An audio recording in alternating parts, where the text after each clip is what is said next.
Someone knows exactly what happened to Claudia Lawrence. On the 19th of March 2009, she set off for work, but never arrived. By lunchtime, her mobile phone is deliberately switched off. It is never used again. The night before, a white van is seen parked outside her home. An unidentified man is captured walking behind her house. Another man stands silently nearby at dawn. But more than 17 years later, there is still no body, no murder weapon, no confession, no one has ever been charged. So who killed Claudia Lawrence? Welcome to Crimes That Haunt Us, where the coldest cases are never forgotten. Subscribe now and join us for a new investigation every 2 weeks. Claudia Elizabeth Lawrence came into this world on the 27th of February 1974 in the market town of Malton, North Yorkshire, England. Her parents were Peter Lawrence, a prosperous solicitor, and Joan Lawrence, a member of Malton Town Council, who would later serve as the town's mayor. She had an older sister, Ali. The two girls shared a close bond and spent much of their childhood outdoors, often playing together in the countryside surrounding their home. Claudia enjoyed a comfortable and happy upbringing. She and Ali were passionate about horses, each owning a pony of their own. They attended riding lessons every Saturday and also shared a love of dogs. Peter would later remark that while Ali was more academic of the two sisters, Claudia was the more adventurous. He also described Claudia as being extremely shy, particularly camera shy as a child, which perhaps explains why so few photographs of her from those early years exist. Claudia's parents separated amicably in 1996, but both remained actively involved in the lives of their daughters and maintained a close family relationship. She was privately educated at York College for Girls before attending a local catering college, where she qualified as a chef. In the mid-2000s, Claudia decided to relocate to the historic city of York. She initially worked in several hotels and restaurants, but eventually grew tired of the long and unsociable hours that came with the profession. In 2006, she began working as a chef at the University of York's Goodricke College, based in the Roger Kirk Centre on the university's main campus. The role suited her perfectly, with early morning starts, typically around 6 a.m., allowing her to finish work in the early afternoon and enjoy the rest of her day. Her colleagues described Claudia as an exceptionally reliable and conscientious employee. She was laid back by nature, preferred to keep to herself, and had little interest in workplace gossip or unnecessary drama. In 2007, Claudia purchased her own two-bedroom terraced cottage at 46 Heworth Road in the Heworth suburb of York, approximately 3 miles from the university where she worked. By all accounts, she was becoming a fiercely independent and driven young woman, now proudly on the property ladder. Although Claudia remained single, she enjoyed a busy and active social life. Much of it revolved around the Nags Head pub on Heworth Road, just 4 doors down from her home. A regular customer, she was well known amongst both the staff and locals, often spending evenings there with a close-knit group of friends that included Susie Cooper, barmaid Jennifer Jen King, as well as landlord George Foreman and a number of other regulars. Claudia enjoyed a drink, often a sweet drought cider, and was regarded as friendly, sociable, and outgoing. Away from the pub, Claudia's romantic life was considerably more complicated. Police would later describe a rogues gallery of male acquaintances, while witnesses spoke of a series of short-term relationships, some of them overlapping and involving married or partnered men. Although these relationships occasionally created awkward situations, her family knew very little about this side of her private life. Claudia was also a frequent visitor to Cyprus, having holidayed there on 4 or 5 occasions in recent years. During those trips, she had built friendships with several people on the island, including bar and restaurant owners, and had even explored the possibility of taking up work there as a chef. Her former boyfriend, Dan Whitehand, would later highlight these Cypriot connections to detectives. Steve Salmons, a former Nags Head barman who had since moved to Cyprus, remained one of Claudia's regular contacts and would later become known as the last person to send her a text message on the evening she disappeared. Claudia was also a prolific mobile phone user, carrying a silver Samsung SGH D900 and drove a blue Vauxhall Corsa. Unfortunately, her car was frequently in need of repair, and in the days leading up to her disappearance, it was once again off the road, forcing her to walk to and from work. To those closest to her, Claudia's life appeared settled. She maintained regular contact with friends and former partners by text message, was planning a holiday to Greece later that June, and seemed content with both her job and home life. Detectives later found no evidence that she had been planning to disappear. However, detectives would later discover that there was another side to Claudia's social life that few of those closest to her appeared to know about.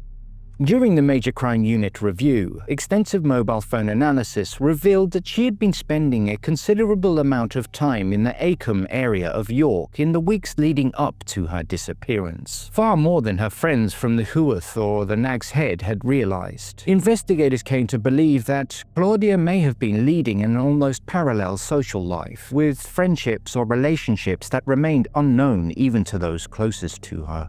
As the investigation progressed, detectives would later establish that Claudia's friendship group was far more interconnected than it had first appeared. Friendships, romantic relationships, and long-standing acquaintances linked many of the people she regularly spent time with, creating a complex social network that investigators would spend years attempting to unravel. Approximately 1 week before her disappearance, a man described as in his 30s, around 5'8" to 5'9" tall, with tidy brown hair and a fringe, was seen approaching Claudia's front door while talking on a mobile phone and carrying a backpack. A woman, believed to have been Claudia, answered the door. Witnesses said she initially appeared surprised to see the visitor before inviting him inside. Detectives were never able to publicly identify the man or establish why he had called at the house. On the 16th of March, just 2 days before Claudia vanished, her work colleague David Oxer later recalled that she had looked a bit worse for wear when she arrived at work. Claudia confided that she had barely slept the previous night after spending the evening with a male friend. She implied that the pair had later become romantically involved, explaining why she was so tired. Oxer did not reveal this conversation to detectives until around a year into the investigation. According to former investigators, they believed the man Claudia referred to was not the casual boyfriend already known to police, but someone whose identity was never publicly established. To this day, that individual has never been identified. Early on the morning of 18th of March 2009, Claudia woke as she always did and left her home on foot for work. On occasion, she would arrange for her colleague David Oxer to collect her, but on this particular morning, no such arrangements had been made, so she made the journey alone. David Oxer would later describe it as a monkey on my back, that he hadn't driven down Hewith Road that morning to see if Claudia wanted a lift to work. Claudia arrived at Goodrich College sometime between 5:30 a.m. and 6 a.m. with CCTV capturing and verifying her arrival. At 2:31 p.m., Claudia finished her shift. Multiple CCTV cameras around the University of York captured her leaving the campus alone on foot.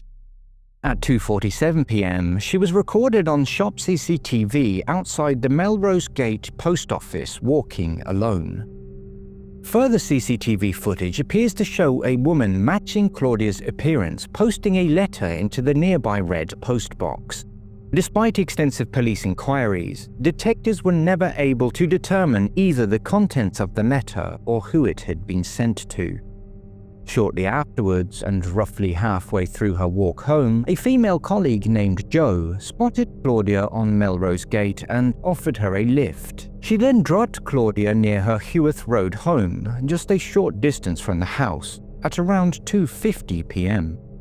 At approximately 3:10 p.m., a childminder and regular customer at the Nags Head saw Claudia walking towards her home. She called out to her, and Claudia smiled and replied with a greeting. The witness later recalled that Claudia appeared completely normal. This would prove to be the last confirmed sighting of Claudia Lawrence. Very little is known with certainty about Claudia's movements after she returned home that afternoon. From this point onwards, investigators have had to rely almost entirely on mobile phone records, witness testimony, and later forensic analysis. At 7:20 p.m., Claudia spoke to her father, Peter, during what appeared to be a routine catch-up. Peter would later say that nothing whatsoever seemed unusual about the conversation. Concerned that Claudia's own car was still being repaired, he offered to lend her his vehicle for work the following morning. Claudia had politely declined, insisting she would be perfectly happy to walk. Then at 8:04 p.m., Claudia speaks to her mother, Joan. Joan later describes this conversation as normal, relaxed, and cheerful. The pair discussed plans for Mother's Day, which was just 4 days away. Claudia said she was at home and intended to have an early night ahead of her early morning walk to work. At approximately 8:23 p.m., Claudia sent what is believed to have been her final outgoing text message to a friend. Police have never publicly revealed either the identity of the recipient or the contents of the message. Between approximately 9:01 p.m. and 9:30 p.m., CCTV from a passing bus captured a white Vauxhall Astra van parked opposite Claudia's home. Detectives later described the vehicle as significant and appealed to identify it during the 2013 Crimewatch reconstruction, but despite extensive inquiries, neither the van nor its driver has ever been traced. At 9:12 p.m., Claudia receives an incoming text message from a man in Cyprus, widely reported to have been Steve Salmons, a former Nags Head barman. The message is understood to have concerned a possible future visit. Police confirmed that Salmons cooperated fully with the investigation, was in Cyprus at the time of Claudia's disappearance, and was never considered a suspect. Detectives later confirmed that Claudia never opened this message. Friends told police that she almost always replied to text messages, particularly during the evening, making her silence after 9:12 p.m. highly unusual. No further confirmed sightings of Claudia were ever made. Investigators have never established with certainty whether she remained inside her home for the rest of the evening or left again later that night. Some later witness accounts concerning the curtains and lighting at Claudia's house appeared inconsistent with the suggestion that she had remained inside all evening, although none of those accounts could ever be conclusively verified. Police would later establish that Claudia never again used her computer, bank accounts, or credit cards after the evening of March 18, 2009. At 5:35 a.m., March 19th, a cyclist crossing Melrose Gate Bridge noticed a man and a woman engaged in what was later described as a heated argument. The location lay directly along Claudia's usual route to work. The man was described as thin, of a similar height to Claudia, wearing a dark hooded top and combat trousers. Witnesses also recalled that he was smoking a cigarette with his left hand. Despite repeated appeals, the detectives were never able to identify him or the woman. Just 7 minutes later, at approximately 5:42 a.m., CCTV on Heworth Road captured a light-colored hatchback believed to be a silver 1998 to 2004 Ford Focus, slowing sharply as it passed Claudia's home, with the brake lights clearly illuminating.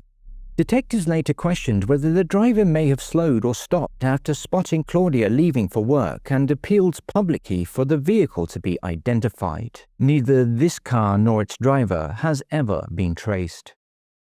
By 6 a.m., Claudia was due to begin her shift at Goodricke College, but she never arrives. Concerned by her absence, her manager telephoned Claudia's mobile. It rang before diverting to voicemail. That voicemail was never listened to, a powerful indication that Claudia never regained access to her phone. This was entirely out of character. Claudia was regarded as an exceptionally reliable employee and had never simply failed to turn up for work. Just after 6 a.m., another witness reported seeing a man and a woman arguing beside a car on University Road. The passenger door was standing open. Despite extensive police appeals, neither individual has ever been identified. At approximately 6:45 a.m., a passing cyclist noticed an older grey-haired man, believed to be between 55 to 65 years old, standing on Heworth Road near Melrose Gate wearing a distinctive sandy-coloured Macintosh. Detectives later appealed to identify him, believing he may have witnessed something of significance. His identity has never been publicly established. At around 10 a.m., Claudia's manager then made a second attempt to contact her. Once again, there was no answer. Throughout the morning, Claudia's mobile phone remained connected to a Heworth area mobile phone mast around the university and encompassing her home.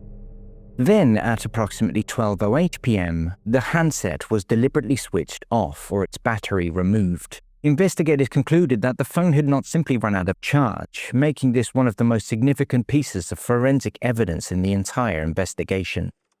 At around 1 p.m., a passerby notices what appeared to be a blue and grey Carrymore rucksack lying beside a pathway near the University of York, a pathway Claudia may well have used on her route there. The bag closely matched the one Claudia routinely carried to work.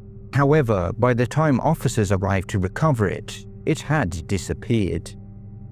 Detectives would also investigate a number of other potential sightings and witness accounts from the critical period. One report described a suspicious man driving a rusty white van had approached a female jogger on either Wednesday the 18th or Thursday the 19th of March near Melrose Gate. Investigators considered the report significant, particularly in light of the white Vauxhall Astra van seen parked outside Claudia's home on CCTV the previous evening. A dog walker also reported unusual activity near Heworth Road, while another witness recalled hearing a scream during the early hours of the morning, but none could ever conclusively be linked to Claudia's disappearance. By the early evening of March 19th, Claudia had also failed to keep arrangements with her best friend, Susie Cooper, at the Nags Head. Their routine was well established. Susie would usually arrive first, with Claudia joining her shortly afterwards. Their mutual friend, Jen King, was working behind the bar that evening. But by 10 p.m., Claudia had still not appeared. Increasingly concerned, Susie repeatedly telephoned Claudia's mobile, but every call went to voicemail. By the following morning, March 20th, Susie Cooper's concern had turned into genuine alarm. She once again tried calling Claudia's mobile phone, but was unable to get through to her. Fearing something was seriously wrong, Susie contacted George Foreman, landlord of the Nags Head, and asked him to call at Claudia's house to see if she answered the door. He walked over to number 46, but there was no response. Meanwhile, Jen King began telephoning local hospitals in the hope that Claudia may have been admitted following some type of accident, but once again there was no sign of her. Running out of options, Susie contacted Claudia's father, Peter Lawrence. Peter was immediately concerned. His daughter was always in regular contact with both her family and her friends, and such prolonged silence was completely out of character. He first telephoned Claudia's sister, Ali, asking whether she had heard from her. She hadn't. Increasingly anxious, Peter decided to travel to Claudia's home on Heworth Road, fearing she may have collapsed inside the house and been unable to call for help. Accompanied by George Foreman, Peter used his spare key to let himself into Claudia's home after repeated attempts to contact her had failed. The first thing that caught his attention was a pair of Claudia's slippers, neatly positioned beside the front door, as though she had simply changed into her usual shoes before leaving the house. Inside, everything appeared strangely ordinary. The bed had been made, and unwashed breakfast dishes remained at the sink, suggesting Claudia had prepared something to eat before leaving for work, although investigators would later be unable to determine exactly when they had been used. Riddled with anxiety, Peter contacted North Yorkshire Police at around 2 p.m. to report his daughter missing. According to Peter, 2 police officers arrived at the house within 5 minutes. He would later say they treated the situation seriously from the very beginning. As officers searched the property, they found Claudia's handbag resting on the edge of the bed. Inside were her purse, driving license, bank cards, and passport. Her mobile phone charger also remained inside the home. The only notable items missing were Claudia's mobile phone, her hair straighteners, and the blue and grey Carrymore rucksack she routinely used to carry her chef whites to work. There were no signs of a struggle or any evidence of forced entry. One detail will later become particularly significant. Claudia's house keys were never recovered. Whether she had left the house with them that morning or whether somebody else had possession of them remains one of the most enduring mysteries of this case. There was no indication that Claudia had packed clothing, withdrawn money, or made any preparations whatsoever to leave her life behind. As officers established that Claudia had failed to attend work, missed planned arrangements with friends, and left behind many of her most important personal possessions, concern quickly escalated from that of a missing person to something far more sinister. For reasons that have never been publicly explained, Peter did not initially contact his former wife, Joan, after discovering Claudia was missing. It is understood that she learned of the situation later that day. On Saturday, 21st of March 2009, North Yorkshire Police launched a major missing person appeal. A visibly distressed Peter Lawrence made an emotional public plea, appealing directly to anyone who knew where Claudia was or to whoever may have been responsible for her disappearance to help bring his daughter home. Meanwhile, detectives painstakingly retraced Claudia's final confirmed movements, gathering CCTV footage from the University of York, surrounding streets and local businesses in an attempt to reconstruct, minute by minute, the final known hours of her life. The initial line of inquiry centered on the possibility that Claudia had been abducted in the early hours of March 19th as she walked to work. Large-scale searches were organized across the University of York campus, nearby woodland, open fields, drainage ditches, and the surrounding areas, involving specialist search teams, sniffer dogs, and more than 100 police officers. Despite the scale of the operation, there was no trace of Claudia. Thousands of university students were contacted and asked to remain vigilant, while detectives interviewed large numbers of staff and students in an effort to uncover anything out of the ordinary. On the 24th of March, a heartbroken Peter Lawrence retraced Claudia's final journey home, carrying A4 posters bearing his daughter's photograph alongside the simple words, "Have you seen her?" Speaking to the media, Peter insisted there was no reason whatsoever for Claudia to disappear voluntarily. Back inside the incident room, however, detectives were beginning to reach a very different conclusion. Despite recovering extensive CCTV footage from across York, officers were unable to find a single image showing Claudia walking to work on the morning of March 19. Investigators increasingly believed that Claudia had come to harm sometime during the evening of March 18th, potentially at the hands of somebody she knew and may even have arranged to meet. Detectives also recognized that stranger abductions involving adult victims were, and remain, exceptionally rare. For both the Lawrence family and the investigation team, the grim possibility that Claudia had been murdered was becoming increasingly difficult to ignore. On the 24th of April, North Yorkshire Police officially announced they were now treating Claudia Lawrence's disappearance as a murder investigation. Just over a month later, on June 4th, the BBC's Crimewatch programme devoted a major reconstruction to Claudia's disappearance, broadcasting her story to millions of viewers across the United Kingdom. Detectives used the appeal to reinforce their belief that Claudia had come to serious harm and urged anyone with information, no matter how insignificant it seemed, to come forward. During the program, Detective Ray Galloway revealed that Claudia had been involved in a number of clandestine relationships, describing them as having elements of complexity and mystery. He also stated that he believed some of those relationships were unknown even to members of Claudia's own family and close friends. The remark sparked intense national media interest. Newspapers quickly shifted their focus towards Claudia's private life, publishing stories about her alleged secret relationships and reported affairs with married men. The resulting tabloid coverage fueled widespread speculation and countless conspiracy theories, much to the distress of Claudia's family and friends. Some commentators later argued that sections of the media had unfairly portrayed Claudia as somehow responsible for her own disappearance, rather than focusing on her as the victim of what police believed was a serious crime. Detectives would later acknowledge that the intense scrutiny surrounding Claudia's private life may have discouraged certain witnesses from coming forward, particularly those fearful of exposing extramarital relationships or other deeply personal matters. Later that month, a woman contacted a national newspaper claiming that Claudia had conducted an affair with her husband, which she alleged led to the breakdown of their marriage. This story further damaged Claudia's public image and intensified the already relentless media scrutiny surrounding her private life. Back in the incident room, detectives believed they had uncovered a possible motive for Claudia's suspected murder. Officers intensified their inquiries, interviewing Claudia's friends, acquaintances, and former romantic partners in ever greater detail, with particular attention paid to the close-knit circle of regulars at the Nags Head pub.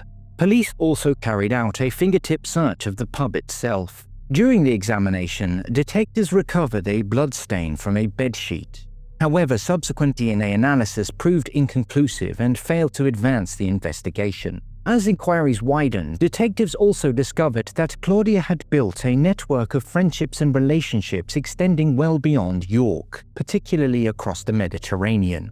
On the 19th of September 2009, it emerged that North Yorkshire police had travelled to Cyprus to interview a number of men in connection with Claudia's disappearance. Detectives had established that Claudia was a frequent visitor to the island, where she had formed friendships with several people, including bar and restaurant owners, and had even been offered work as a chef. During those inquiries, officers revealed that some of the men they interviewed had initially been reluctant to cooperate. One man admitted to having been in a relationship with Claudia only during his third police interview. Police also questioned Steve Salmons, the man who had sent Claudia her final known text message at 9:12 p.m. March 18th. Officers confirmed that Salmons had cooperated fully with the investigation from the outset, and that he was in Cyprus at the time Claudia disappeared. He was never considered a suspect. Ultimately, however, the Cyprus inquiries failed to produce the breakthrough detectives had hoped for. Despite pursuing hundreds of lines of inquiry, investigators remained convinced that crucial information was still being withheld. As the investigation gradually lost momentum, the incident room was reduced from around 100 detectives to just 7. Everything changed in 2013. Following the creation of North Yorkshire Police's new major crime unit, detectives carried out a comprehensive review of the entire investigation. It was during this review that extensive mobile phone analysis revealed Claudia had been spending a considerable amount of time in the York suburb of Acomb during the weeks leading up to her disappearance. This discovery came as a surprise. Many of Claudia's closest friends and family had been completely unaware of her regular visits to the area or the people she had been meeting there. Detectives came to believe that Acomb represented a previously undisclosed part of Claudia's social life, raising the possibility that she had formed friendships or relationships unknown even to those closer to her. By this stage, officers had taken more than 1,000 witness statements, searched around 240 properties, and painstakingly re-examined thousands of documents, CCTV footage, and text messages from Claudia's mobile phone. Yet detectives remained convinced that somebody still knew far more than they were prepared to admit. As the renewed investigation increasingly centered on Acomb, detectives began focusing on a number of local pubs and social venues where Claudia was believed to have spent time. In autumn of 2013, 4.5 years after Claudia's disappearance, NYPD's newly established Major Crime Unit launched a major forensic re-examination of Claudia's home, with detectives spending weeks inside the property, applying modern scientific techniques that simply had not been available during the original investigation. The renewed investigation uncovered previously unidentified fingerprints, an unidentified male DNA profile recovered from a cigarette end butt inside Claudia's car. Detectives stressed there was no single smoking gun or new witness that had prompted the review. Instead, the objective was to revisit every piece of evidence with fresh eyes and modern technology in the hope that opportunities missed during the original investigation could finally reveal what happened to Claudia. On the 13th of May 2014, the renewed investigation produced its first major breakthrough with the announcement of an arrest. 59-year-old Michael Snelling, a laboratory technician in the biology department at the University of York, was arrested on suspicion of Claudia Lawrence's murder. As a long-serving university employee, Snelling worked at the same university as Claudia, although police have never publicly disclosed the nature of any relationship between the pair or the evidence that led detectives to arrest him. Meanwhile, forensic teams carried out detailed searches of Snelling's house and garden on Burnholm Grove, approximately 1 mile from Claudia's home on Heworth Road. Police also seized his blue Ford Focus for forensic examination and conducted an extensive search of a second property on Holywell Road in North Shields, where Snelling had initially been detained. Following questioning, Snelling was released on bail pending further inquiries. No charges were ever brought against him. Then, on July 23, 2014, further breaking news emerged when detectives arrested 46-year-old Paul Harris, landlord of a public house on Kingsway West in Acomb.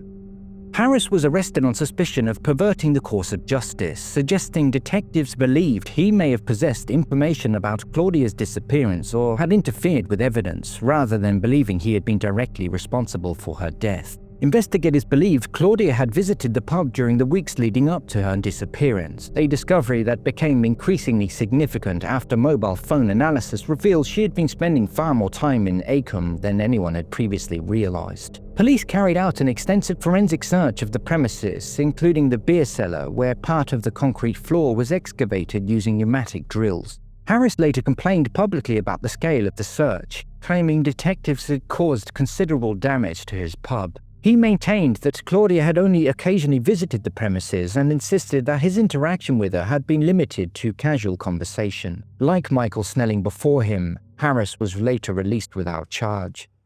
On the 18th of March 2015, almost 6 years to the day after Claudia disappeared, North Yorkshire Police released previously unseen CCTV footage as part of a major public appeal. Detectives described the images as being of growing significance to the investigation. The footage showed an unidentified person walking towards the alleyway behind Claudia's home at approximately 7:15 p.m. on March 18, 2009, before reappearing just over a minute later carrying what appeared to be a bag slung over his shoulder. The CCTV appears to show the man suddenly stopping in his tracks after noticing another individual. He waits for the man to pass before continuing towards Claudia's home. Detectives believed this behavior was significant and appealed to identify the individual. Additional CCTV captured what investigators believed to be the same person returning to the alleyway at approximately 5:07 a.m. and again at around 5:50 a.m. on the morning Claudia disappeared. Detectives stressed that identifying the individual had become a matter of urgency, believing they could hold vital information about Claudia's disappearance. According to a former detective involved in the investigation, officers initially believed the unidentified figure captured on the Heworth Place CCTV was local property landlord Richard Cartwright, who owned a number of rental properties behind Claudia's home. Acting on that belief, detectives searched several of Cartwright's properties during the original investigation in 2009. However, Cartwright died of a heart attack on April 9, 2009, just 3 weeks after Claudia vanished. Police were never conclusively able to determine whether this was Cartwright in the CCTV footage. His family and friends strongly rejected any suggestion of wrongdoing, describing him as a conscientious landlord who regularly inspected and maintained his properties, often during the early morning hours. They maintained that it would not have been unusual for him to have been captured on CCTV while carrying out routine maintenance or property inspections. Just days after the renewed CCTV appeal, the investigation took its most dramatic turn in years. On March 23, 2015, a man in his 50s from the York area was arrested on suspicion of Claudia Lawrence's murder. The arrest is widely understood to have followed the fresh police appeal and the release of the previously unseen CCTV footage showing that unidentified person walking around the alley behind Claudia's home. A property in a quiet York cul-de-sac was then searched overnight as detectives carried out extensive forensic inquiries. Ultimately, the man is then released on bail.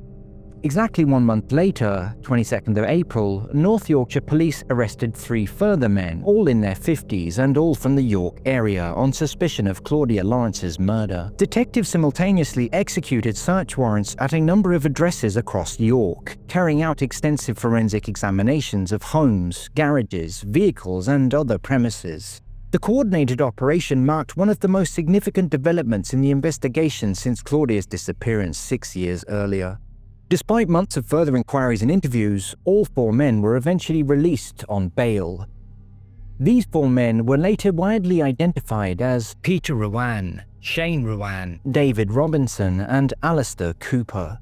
The four men were not strangers to Claudia. All were known to her through her social life in York and were reported to have connections, either directly or indirectly, to the close-knit friendship circle centered around the Nags Head pub on Heworth Road, where Claudia was a regular. Published reports identified Peter Rowan as the long-term partner of Claudia's close friend, Jen King, and stated that the couple later lived directly opposite Claudia's home on Heworth Road. Following the arrests, Jen King allegedly posted to Facebook stating that at least two of the four men had been close friends of Claudia and that all four of them were close to her.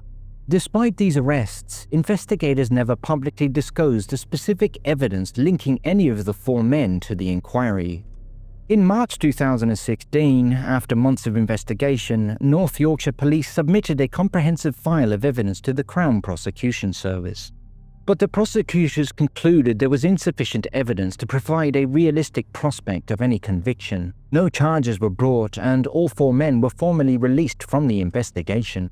Detective Superintendent Di Mallon nevertheless remained adamant that investigators knew far more about what had happened to Claudia than they could currently prove in court. He became increasingly outspoken, repeatedly stating, "I know there are people who know exactly what happened to Claudia."